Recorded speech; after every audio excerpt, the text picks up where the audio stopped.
Hi friend, welcome to our channel.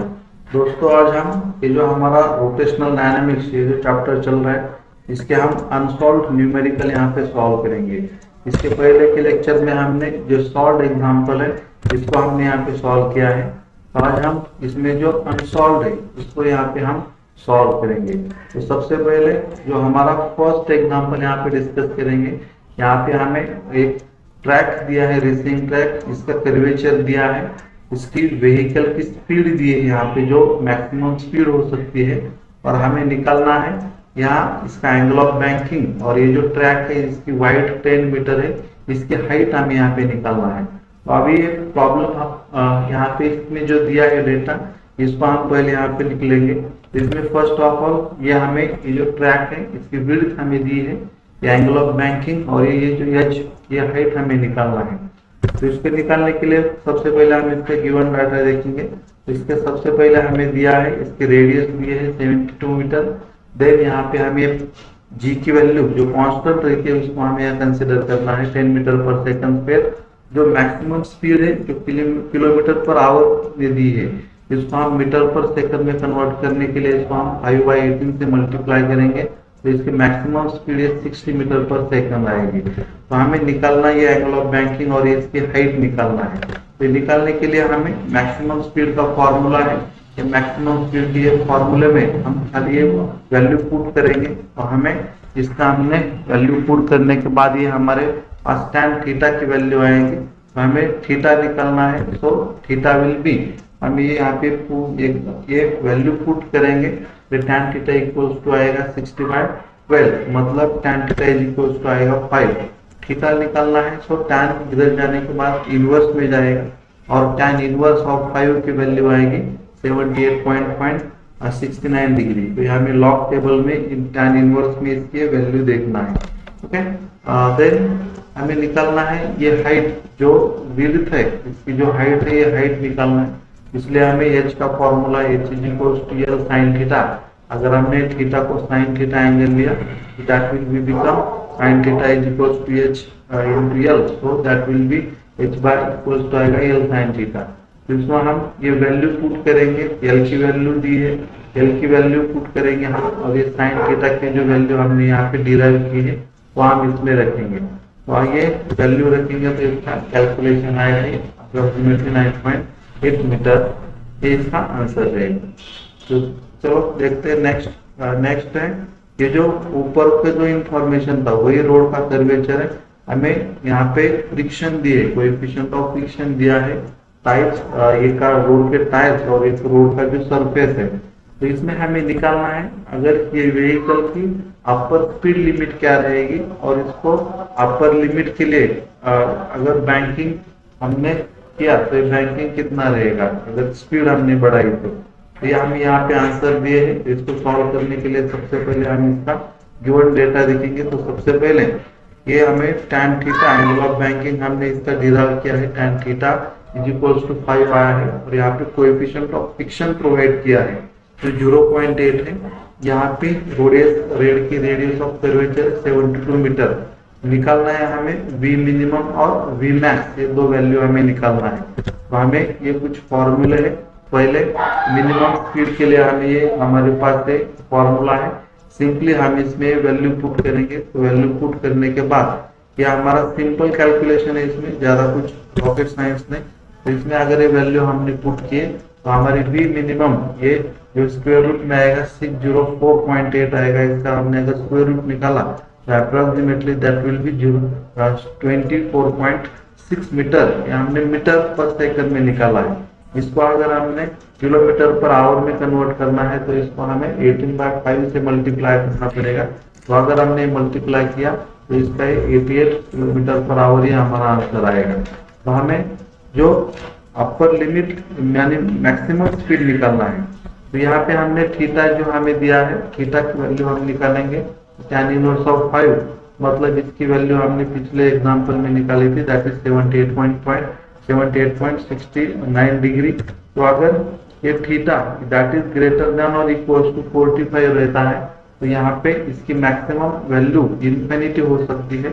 इसलिए यहाँ तो ये जो एंगल है that is greater than 45 degree. मतलब यहाँ पे जो मैक्सिमम स्पीड आएगी दैट विल बी इनफाइनाइट, और इनफाइनाइट स्पीड यहाँ पे हो जाएगी, इसलिए इसको कोई अपर लिमिट नहीं रहेगी। तो ये हमारा नेक्स्ट प्रॉब्लम था। तो चलो देखते हैं नेक्स्ट नेक्स्ट में, इसलिए no upper speed limit. The next है एक स्टंट मैन है जो साइकिलिस्ट है, जो यहाँ पे हॉरिजॉन्टल सर्कुलर मोशन फॉलो कर रहा है सिलेंड्रिकल वेल में, जिसकी रेडियस दी है हमें। और जो स्टंट मैन है इसका हमें वेट दिया है 50 ग्राम 50 केजी। अगर इसने इसकी स्पीड बढ़ाई बाय 20% तो इस पे फ्रिक्शनल फोर्स कितना आएगा ये हमें निकालना है। तो यहाँ हमें आंसर दिए है। तो हमने यहाँ पे सिलेंडर दिखाया है, ये जो वेल है यहाँ पे हमने दिखाया है, यहाँ पे frictional force that is balance by this weight, ये वेट से बैलेंस हो जाएगा साइक्लिस्ट के। और जो सेंट्रीफ्यूगल फोर्स है, सेंट्रीपिटल फोर्स यहाँ पे जो नेसेसरी है that will be provide by this normal, normal हमें यहाँ पे प्रोवाइड करेगा। तो इसको सॉल्व करने के लिए सबसे पहले इसका गिवन डेटा लिखेंगे। तो ये जो स्टंट मैन है इसका मास दिया है, इसकी रेडियस दी है, देन कोएफिशिएंट ऑफ फ्रिक्शन दिया है, जी की वैल्यू हमें पुट करना है, स्पीड 20% इंक्रीज करने के बाद इसकी मिनिमम स्पीड, और इसका जो कोएफिशिएंट ऑफ फ्रिक्शन फोर्स है, फोर्स हमें निकालना है एफएस। तो इसको निकालने के लिए सबसे पहले हमें वी मिनिमम का एक फॉर्मूला हमने लेक्चर में डिस्कस किया है, जिसने नहीं देखा वो लेक्चर जाके देख सकते हैं, जिसपे हमने फॉर्मूला हमने यहाँ पे ऑब्टेन किया है। तो इसकी लिंक भी हमें डिस्क्रिप्शन में मैं दे दूंगा। तो अगर हमने इसमें वैल्यू पुट किए, आर की वैल्यू, जी की वैल्यू और वीवीएस की वैल्यू हमने पुट किया, तो इसका सिंपल कैलकुलेशन किया है हमने। तो ये सिंपल कैलकुलेशन करने के बाद स्क्वायर रूट में ये आएगा 121, और इसका हमने स्क्वायर रूट निकाला तो दैट विल बी 11। तो ये 11 मीटर पर सेकंड ये इसकी मिनिमम स्पीड रहेगी। तो हमें निकालना है देन इसका मैक्सिमम जो फ्रिक्शनल फोर्स, अगर 20% से हमने इसको इंक्रीज किया तो एट मिनिमम स्पीड के लिए यहाँ पे जो फ्रिक्शनल फोर्स रहेगा वो मैक्सिमम रहेगा। अगर हमने स्पीड इंक्रीज की तो इसको लिमिटिंग फ्रिक्शनल फोर्स आएगा, and that will be equals to its weight that is mg। So simply हमें इसमें वैल्यू पुट करना है, Fs is equals to so m की वैल्यू, g की वैल्यू हमने पुट की तो दैट विल बी 500 न्यूटन। इसके स्पीड पे इसका फ्रिक्शनल फोर्स डिपेंड नहीं रहेगा, दैट विल बी सिंपली इसका मास और ग्रेविटेशनल कांस्टेंट की वैल्यू यहाँ पे रखना है। ओके, तो दिस इज दी और नेक्स्ट प्रॉब्लम। चलो देखते हैं नेक्स्ट में एक पेंडुलम दिया है, पेंडुलम की हमें मासलेस स्प्रिंग की लेंथ दी है, सेंटीमीटर में दी है। देन अ टाइनी बॉक्स जिसका मास हमें 100 ग्राम दिया है, और एक कोनिकल पेंडुलम में हमें इसमें सेट किया है। तो ये पेंडुलम के हमें फ्रीक्वेंसी दी है दैट इज 75 आरपीएम। तो इसके हमें कैलकुलेट करना है kinetic energy, then potential energy, और यहाँ हमें पाई की वैल्यू दी है पाई स्क्वायर की, और ये जो हमें आंसर में कॉस थीटा दिया है ये एक्चुअली गिवन में दिया वैल्यू है दैट इज 0.8। तो इसके हमें काइनेटिक एनर्जी और पोटेंशियल एनर्जी निकालनी है। तो ये पेंडुलम है जहाँ पे हमने दिखाया है इसकी लेंथ, इसका रिजोल्यूशन करने के बाद इसका एंगल थीटा दिखाया, इसकी रेडियस और इसकी हाइट h, और ये जो आएगा that will be l cos theta. तो इसमें हम फर्स्ट ऑफ ऑल इससे साइन थीटा की वैल्यू निकालेंगे। तो sine theta is equal to आएगा r/l। तो इससे हम r की वैल्यू निकालेंगे तो आएगा l sin थीटा। तो सबसे पहले हम गिवन डाटा लिखेंगे। गिवन डेटा में लेंथ और रेडियस सेंटीमीटर में दिया है, इसको हमने मीटर में कन्वर्ट किया है, मास दिया है ग्राम में, इसको हमने किलोग्राम में लिखा है। जो फ्रीक्वेंसी दी है उसको हमने आरपीएस में कन्वर्ट किया है, और कॉस थीटा की वैल्यू 0.8 दी है। तो काइनेटिक एनर्जी, पोटेंशियल एनर्जी और निकालना है, और ये पाई स्क्वायर की वैल्यू 10 हमें पुट करना है। तो सबसे पहले हमें काइनेटिक एनर्जी निकालना है। काइनेटिक एनर्जी के लिए हमारे पास फॉर्मूला है 1/2 I ओमेगा स्क्वायर। I मतलब मोमेंट ऑफ इनर्शिया और ओमेगा एंगुलर वेलोसिटी है। इसमें हमें I की वैल्यू रखेंगे आके m r ओमेगा स्क्वायर, और m r square omega square. तो सिंपली हम इसमें वैल्यू रखेंगे 1/2 m, और ये r की हमने वैल्यू ऊपर निकाली है that is l sin theta. ये हमें यहाँ पे पुट करना है, इसका स्क्वायर है इसलिए इसको स्क्वायर करेंगे, और ये ओमेगा का स्क्वायर करेंगे। तो इसमें हम वैल्यू पुट करेंगे। तो इससे पहले हम जानते हैं sine square theta plus cos square theta is equal to 1 आता है। तो इससे हम साइन थीटा की वैल्यू निकालेंगे। तो sine square theta is equal to आएगा 1 minus cos square theta. So इसका हमने स्क्वायर रूट निकाला तो sine theta is equal to square root 1 minus cos square theta आएगा। तो theta is equals to 1 minus cos की वैल्यू हमें दी है 0.8, इसका स्क्वायर करेंगे तो दैट विल बी 0.64, 1 में से 0.64 निकालेंगे तो आएगा 0.36, इसका स्क्वायर रूट निकाला तो 0 tan theta is equals to आएगा 0.6। तो ये वैल्यू हम इक्वेशन 1 में पुट कर सकते हैं। तो इससे पहले हमने r की वैल्यू निकाली है, r में हम ये RL sin थीटा है, तो L की वैल्यू हमें पता है दैट इज 0.2 और ये sin थीटा की वैल्यू हमने मिलाई है दैट इज 0.6, तो इससे r आएगा 0.12 मीटर। तो ये वैल्यू हम अब इक्वेशन फर्स्ट में रखेंगे, तो इक्वेशन आई बनेगा kinetic energy is equal to 1/2 0.1 into 0.12 का स्क्वायर इंटू ओमेगा की वैल्यू रखेंगे in the form of frequency that is 2πn square. तो सिंपली इसमें हमें ये पूरे वैल्यू रखना है और इसका हमें कैलकुलेशन करना है। तो कैलकुलेशन करने के बाद इसकी जो काइनेटिक एनर्जी यहाँ पे आएगी दैट विल बी 0.045 जूल, ये हमें काइनेटिक एनर्जी यहाँ पे ऑब्टेन होगी। इस सिंपल कैलकुलेशन हम आप देखेंगे तो आपके अंडरस्टैंड हो जाएगा। देन हमें निकालना है पोटेंशियल एनर्जी। पोटेंशियल एनर्जी का ये फॉर्मूला H, तो यहाँ पे सबसे पहले हम H की वैल्यू निकालेंगे। तो H ये एट द हाइट H है, तो H आएगा L माइनस L cos थीटा।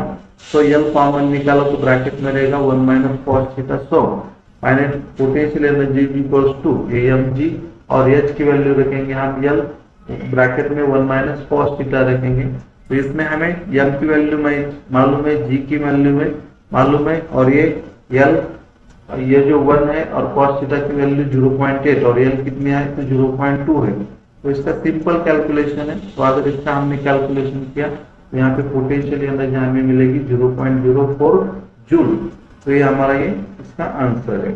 ओके, तो चलो देखते हैं हमारा नेक्स्ट क्वेश्चन। यहाँ पे एक मोटरसाइकिलिस्ट है जो वर्टिकल सर्कल मोशन फॉलो कर रहा है स्फीयर ऑफ डेथ में। इसके हमें 2 स्पीड भी है। सबसे पहली स्पीड है 6 मीटर पर सेकंड, दूसरी है 10 मीटर पर सेकंड। तो हमें ये जो स्फीयर ऑफ डेथ है इसकी डायमीटर कैलकुलेट करना है और इसके लिए उसकी स्पीड हमें निकालना है, इसकी मिनिमम स्पीड और मैक्सिमम स्पीड। तो सबसे पहले हम इसके गिवन डाटा लिखेंगे। तो इसकी जो स्पीड है, फर्स्ट स्पीड है हमने 6 मीटर पर सेकंड लिखा है, दूसरी है 10 मीटर पर सेकंड, निकालना डायमीटर है, मिनिमम स्पीड और इसकी मैक्सिमम स्पीड निकालना है। तो यहाँ हमें वर्टिकल सर्कुलर मोशन से हमें ये ऑब्टेन करना है, जी की वैल्यू है। तो इसके लिए हमारे पास difference between speed at the highest position and lowest position, इसके लिए हमें फॉर्मूला है v2 square minus v1 square is equals to 4rg, मतलब difference between the lowest speed and highest speed, इसमें का ये हमें फॉर्मूला है। सिंपली हमें इसमें वैल्यू रखना है, यहाँ हम वैल्यू पुट करेंगे तो यहाँ ऐसे कैलकुलेशन से हमें आर आएगा 6.4/4 दैट इज 1.6 आएगा। यहाँ से रेडियस आए तो डायमीटर निकालना है, तो diameter is equal to twice of R है, मतलब डी इज इक्वल टू आएगा 3.2 मीटर। तो इसका ये डायमीटर रहेगा। देर हमें इसकी मिनिमम स्पीड निकालना है। तो मिनिमम स्पीड के लिए जो अपर मोस्ट पोजीशन के लिए और हाईएस्ट पोजीशन के लिए फॉर्मूला है under root of R G. तो आर की वैल्यू रखेंगे, जी की वैल्यू रखेंगे, इसके रूट में 16 आएगा, इसका स्क्वायर रूट निकाला था, फिर 4 मीटर पर सेकंड आएगा। देन मैक्सिमम वैल्यू जो लोएस्ट पोजीशन पर रहता है that is V max, v2 max is equal to under root of 5rg। Simply हम यहाँ पे वैल्यू पुट करेंगे, r की वैल्यू, g की वैल्यू और ये 5, तो ये बनेगा 5 इंटू 16, यहाँ पे 16 का स्क्वायर रूट निकलेगा, तो हम इसका 4 स्क्वायर रूट निकालेंगे और ये अंडर रूट में 5 रहेगा। तो ये हमारी maximum speed at the lowest position आएगी that is 4 under root of 5 metre per second. तो ये इसका आंसर यहाँ पे टैली हो गया। तो नेक्स्ट है हमारा मेटालिक रिंग दी है, इसका मास दिया है, इसका मोमेंट ऑफ इनर्शिया भी दिया है। अगर ये डायमीटर के अबाउट रोटेट होता है तो इसका 1 kg मीटर स्क्वायर पर इसका इनर्शिया है। तो अगर हमने ये रिंग को मोल्ड किया और उसको हमने डिस्क में कन्वर्ट किया विद द सेम रेडियस, तो हमें बताना है इसका मोमेंट ऑफ इनर्शिया कितना होगा ये इसके अबाउट इट्स एक्सिस रोटेट होने लगी। तो इसका आंसर ये 1 kg मीटर स्क्वायर सेम आंसर आता है। तो इससे पहले हम इसका गिवन डेटा लिखेंगे। तो सबसे पहले रिंग दिया है, ये रिंग का हमने मास लिखा है, इसका मोमेंट ऑफ इनर्शिया दिया है अबाउट इट्स डायमीटर 1 kg/m²। और हमने क्या किया है, इसको रिंग से डिस्क में कन्वर्ट किया है। तो डिस्क के लिए इसके सेंटर ऑफ एक्सिस से पासिंग होते समय इसका मोमेंट ऑफ इनर्शिया कितना होगा ये निकालना है। तो ये निकालने के लिए हमें moment of inertia about the ring about the diameter, पहले इसका फॉर्मूला मालूम होना चाहिए। तो ये है that is moment of inertia about the ring. ये डायमीटर के अबाउट का इसका मोमेंट ऑफ इनर्शिया है 1/2 mr²। And same moment of inertia of the disc about its axis, ये भी इसका मोमेंट ऑफ इनर्शिया सेम है, दैट इज 1/2 mr²। मतलब यहाँ पे moment of inertia of ring about its diameter is equals to moment of inertia about the disc passing through its centre, ये equal है। So it will be same आएगा, that is 1 kg/m²। फिर next है एक dumbbell दिया है हमें, ये डंबल का हमें मास दिया है, इसकी लेंथ दी है और इसका इस पेयर का मास भी हमें दिया है। तो हमें इसका मोमेंट ऑफ इनर्शिया, इससे जो सिस्टम बनेगी इसका मोमेंट ऑफ इनर्शिया हमें निकालना है। If the axis is passing through its centre and perpendicular to its length, इसके लेंथ के लिए क्या है, परपेंडिकुलर होनी चाहिए। तो ऐसा डंबल हमने यहाँ पे रिप्रेजेंट किया है, डिनोट किया है। तो सबसे पहले इसका गिवन डेटा लिखेंगे। तो गिवन डेटा में सबसे पहले इसका मास रिंग, ये जो रॉड है इसका रॉड का मास ग्राम में दिया है, हम इसका केजी में भी कन्वर्ट किया है। देन ये जो रॉड है, रॉड की लेंथ दी है हमें। देन ये जो स्फीयर है इसका मास यहाँ पे 50 ग्राम से लिया तो नहीं आता, इसलिए इसको हमें 25 ग्राम लेना है, तभी आंसर हमारा टैली होता है। तो स्फीयर का मास दिया है। देन इसकी रेडियस दी है स्फीयर की, दैट इज 10 सेंटीमीटर। तो इसकी जो पूरी सिस्टम है, इसका पूरे सिस्टम का हमें मोमेंट ऑफ इनर्शिया निकालना है। तो ये निकालने के लिए moment of inertia of all the system यहाँ पे इसलिए फॉर्मूला रखेंगे, that is moment of inertia of rod about it's perpendicular axis plus moment of inertia इसके ये जो दो स्फीयर है इसका भी मोमेंट ऑफ इनर्शिया इसमें हमें ऐड करना पड़ेगा। तो इसमें हम खाली वैल्यू रखेंगे। तो ये moment of inertia about the perpendicular axis के लिए इसका हमें फॉर्मूला है, दैट इज mL²/12 प्लस ये 2 स्फीयर है इसलिए हम यहाँ 2 लिखेंगे, और स्फीयर के लिए मोमेंट ऑफ इनर्शिया का फॉर्मूला है, दैट इज 2/5 mr² प्लस ये मास यहाँ पे कॉमन निकालेंगे। एंड इसकी जो लेंथ है, रेडियस r है, वो आएगा r प्लस l/2 और इसका ये स्क्वायर आएगा। ये स्फीयर और ये डंबल्स इसकी लेंथ ये भी इसमें हमें मिलानी पड़ेगी। तो इसका हम सिंप्लीफिकेशन करेंगे, वैल्यू पुट करेंगे सभी। वैल्यू पुट करने के बाद सिंपली ये कैलकुलेशन करना है। आप यहाँ पे देख सकते हैं एल की वैल्यू रखना है 2, 12 रखना है, ट्वाइस ऑफ ये पूरे वैल्यू हमने यहाँ पे रख दिए। यहाँ से 12 से हमने 16 को डिवाइड किया, 5 आएगा, और 220 का स्क्वायर 400 और एक प्लस ट्वाइस हो गया। सिंपली आप 5 से 25 को हमने कैंसिल किया, that will become 2 into 5 into 10 का स्क्वायर 100 प्लस 25, और इसका हमने स्क्वायर किया है, एडिशन करके तो आया है दैट इज बी 400। देन इसको हमने सिंप्लीफाई किया, तो that will be our answer, that is be 24,000 gram centimetre square. ये पूरा ग्राम सेंटीमीटर में वैल्यू दिया है, तो इसका हमने ग्राम सेंटीमीटर स्क्वायर में इसकी वैल्यू हमने यहाँ पे ऑब्टेन की है। तो चलते हैं हमारे नेक्स्ट प्रॉब्लम की तरफ। ये है दैट इज दी फ्लाईव्हील। एक फ्लाईव्हील दिया है जो अर्बन वेयर से बना है, जिसके रोटेशन दिए हमें। तो इसमें डिस्क के फॉर्म में इसका हमें वेट दिया है, जिसकी रेडियस दी है, और यहाँ पे लंप ऑफ क्ले का कुछ पार्टिकल जिसका वेट 1.6 यहाँ पे ऐड होता है। तो इसका कितने डिस्टेंस पे है ये हमें निकालना है, जबकि इसके रोटेशन यहाँ पे 80 RPM हो जाते हैं। तो इसका ये आंसर हमें दिया है। ये निकालने के लिए सबसे पहले हम इसके गिवन डेटा लिखेंगे। फर्स्ट फ्रीक्वेंसी दी है जो फ्लाईव्हील सबसे पहले यहाँ पे रोटेट हो रहा है बाय दी 100 RPM से रोटेट हो रहा है, इसमें हम RPS में इसके रोटेशन निकालेंगे। देन जब इस पे क्ले पार्टिकल आ जाता है तब इसके रोटेशन दैट इज 80 RPM होता है। तो दैट इज यहाँ पे लिखा है हमने 4/3 RPS। जो डिस्क है, डिस्क का मास लिखा है, डिस्क के हमने रेडियस दी है, और जो मास ऑफ क्ले है दैट इज 1.6 kg। अगर ये यहाँ पे ऐड होता है तब वो कितने डिस्टेंस पे आके है आता है ये हमें यहाँ पे निकालना है।